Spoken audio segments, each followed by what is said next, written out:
What's up, guys? It's Liberty Dog. I want to talk to you guys today about FEMA camps. I'm sure everybody knows about HR 645, but I don't hear too many people talk about the two other bills that are worded exactly the same as HR 645.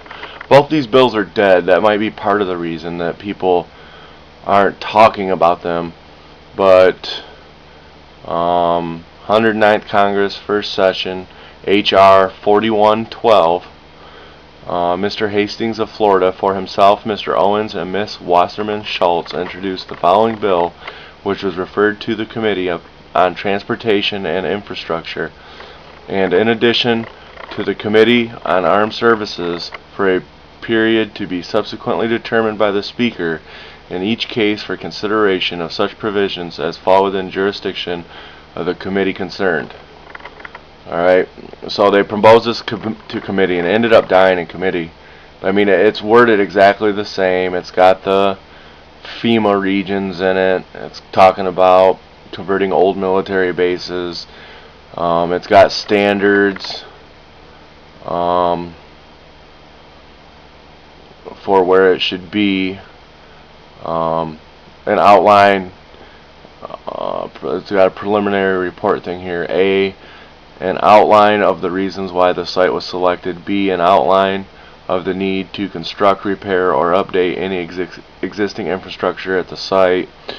An outline of the need to conduct any necessary environmental cleanup for the site.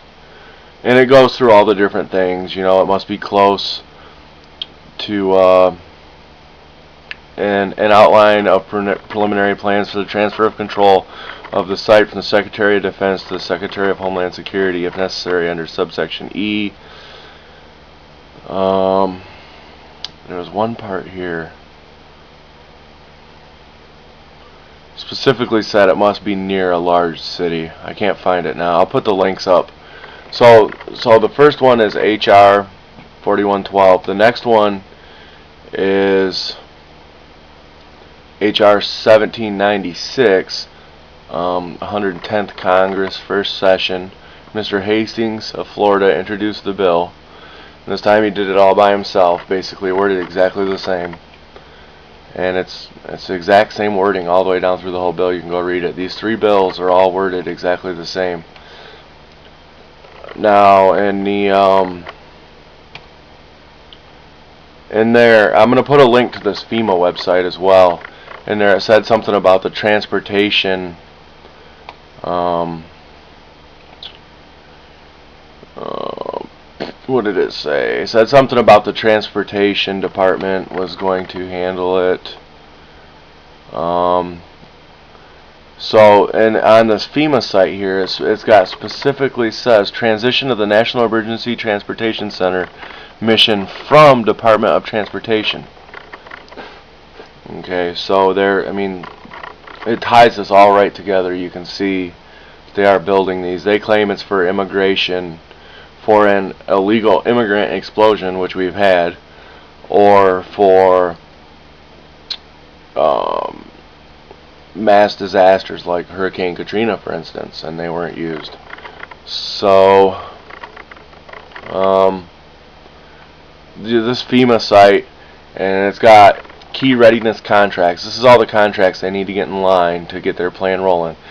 Contract support, personnel, organic drivers, fleet management, vehicle maintenance contract, organic fleet maintenance, supplies and services, IAA, General Services Administration, Transportation Services, IAA, General Services Administration, National Bus Evacuation Readiness, Plastic Sheeting, Blue Roof, Blanket Purchase Agreement, Supplies and Services, IAA, Defense Logistics Agency, Asset Visibility, Logistics Management Transformation Initiative, Base Camp Support Contract. So I mean they've got it all laid out. And there was one other site here. This is from Huffington Post. I'm not sure how reliable they are, but I can say I researched this one particular fact in this article, that government contractors like Halliburton's subsidiary KBR have received a bid of $385 million contract to build immigrant detention centers. Alright, so they're paying that good old Dick Cheney, his company, money to build these centers. And they're finally publicly admitting they've denied them for years, said they don't exist. Now they're popping up under this new guise. And that's what worries me, is because they deny, and all of a sudden, well, here they are.